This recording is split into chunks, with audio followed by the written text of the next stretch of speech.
안녕하세요 여러분, 김정현입니다.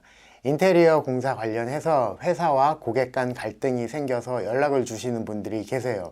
이분들께 제가 꼭 여쭤보는 것이 계약서 작성 여부인데, 생각보다 계약서를 작성하지 않고 공사를 진행하고 계신 분들이 많이 있더라고요.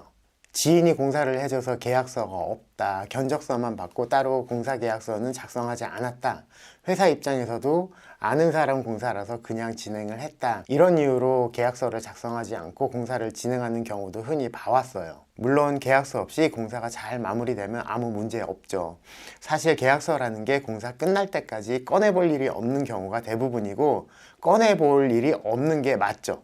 계약서는 문제가 발생했을 때 판단의 기준이 되는 근거이기도 하고, 상호 간의 약속을 문서화시켜서 갈등을 사전에 예방하는 효과도 가지고 있어요. 오늘은 계약서 작성을 했음에도 나중에 계약 내용에 언급이 없어서 문제가 됐던 경험을 토대로 말씀을 좀 나눠보려고 해요. 영상 끝까지 봐주시고 좋아요하고 구독도 많이 눌러주시면 좋겠습니다. 기본적으로 계약서에 들어가는 내용은 모두 다 잘 아실 거라 생각하고 간단하게만 언급을 할게요.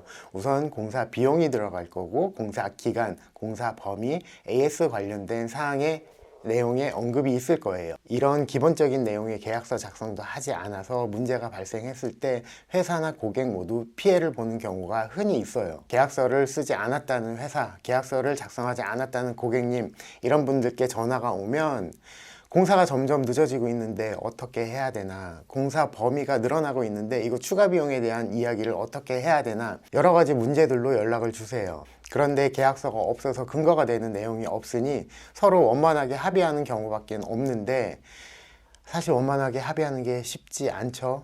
저도 딱히 드릴 말씀도 없고요. 저도 얼마 전에 계약서에 내용이 없었다면 낭패 볼 일이 있었는데, 한 5개월 전쯤 계약을 하고 이제 착공에 들어갔어요. 그런데 에어컨 설치에 대한 이슈가 발생한 거죠. 고객께서는 에어컨도 공사비에 포함되어 있는 게 아니냐라고 물어보시는데, 저는 그거 아니다, 처음에 계약할 당시에 하나하나 문구를 짚어드리면서 에어컨 설치나 이전에 대한 이슈가 있을 때 그 비용은 별도로 들어간다 라고 말씀을 드렸었다라고 설명을 드리고, 계약서를 직접 열어서 확인을 시켜드렸어요. 다행히 제가 수기로 쓴 내용도 있어서 별일 없이 잘 넘어갔죠. 근데 이런 내용이 계약서에 없었다면 정말 생각만 해도 끔찍해요.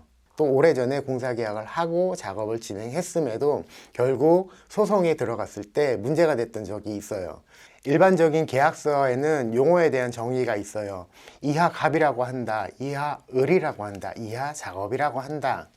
의미를 계약서 내용 안에 국한시켜서 혼동을 피하려고 하는 의도겠죠. 이런 일반적인 용어 이외에도 저희는 그 계약서 내용에 공사 완료에 대한 용어 정의를 해놨어요. 고객과 분쟁이 있어서 소송을 하는데 고객이 물고 늘어진 게 공사 완료에 대해서 물고 늘어지셨어요. 버젓이 매장 오픈을 하고 영업을 하고 있음에도 그 상대방 변호사가 아직 공사 완료가 되지 않았다라고 물고 늘어지니까 이거를 증명하기 위해서 정말 진땀을 뺐었거든요. 그 이후에 계약서 내용 안에 공사 완료는 어떤 시점이다, 아니면 어떤 상태다 라고 그 정의를 해 놓았어요. 그러고 났더니 그 다음부터는 소송에 들어갔어도 이 공사 완료에 대해서 딴지를 거셨던 분은 안 계세요.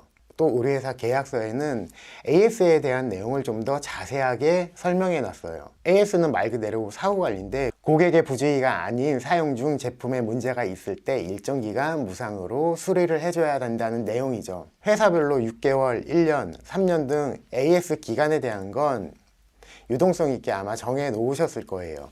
우리 회사 계약서에는 AS 관련해서 사용상 지장이 없는데 손을 봐야 하는 것들은 좀 모았다가 한꺼번에 손을 봐드리겠다라고 적어놨고, 사용상 심각하게 문제가 있는 경우에는 무조건 24시간 내에 달려가서 고쳐드리겠다라고 좀 이원화시켜서 적어놨어요.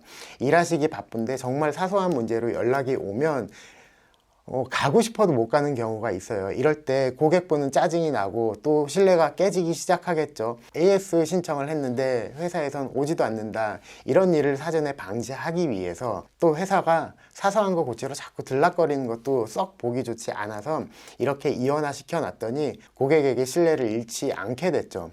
여기에 덧붙여서 AS 의무가 발생하는 시점에 대해서도 정의를 해놨어요. 이렇게 정해놓으니까 회사나 고객이나 서로 신뢰하고 안심할 수 있게 됐어요. 이외에도 정해놓은 것이 공사기간 지체 보상금하고 공사비 지급 지연 이자에 대해서도 정의를 해놨어요. 지체 보상금이라는 건 공사기간을 정해놓고 업체가 작업을 하는데 특별한 사유 없이 공사기간이 뒤로 지연이 된다라고 했을 때 공사기간도 약속이기 때문에 일정 비용적인 부분으로 페널티를 지급해야 된다라는 내용이고, 마찬가지로 공사비 지급 지연 이자라는 건 업체가 공사를 잘 진행할 수 있도록 그 시기마다, 약속한 시기마다 공사비를 잘 지급해줘야 하는데, 이게 약속과 다르게 늦춰졌을 때는 이 역시 페널티가 있어야 된다라는 내용을 적어 놓은 거죠.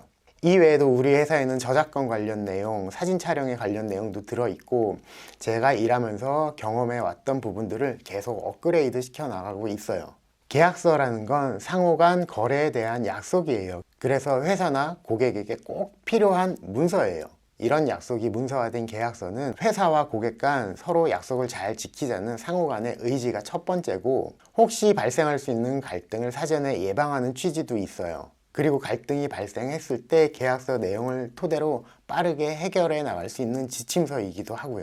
고객님, 회사 대표님 공사 시작 전 상호 간에 계약서 잘 작성하시고 처음 계획하셨던 대로 갈등 없이 인테리어 공사 잘 마무리하셔서 그 계약서 끊을 일 없으시면 좋겠습니다. 오늘 영상은 여기까지 할게요. 감사합니다.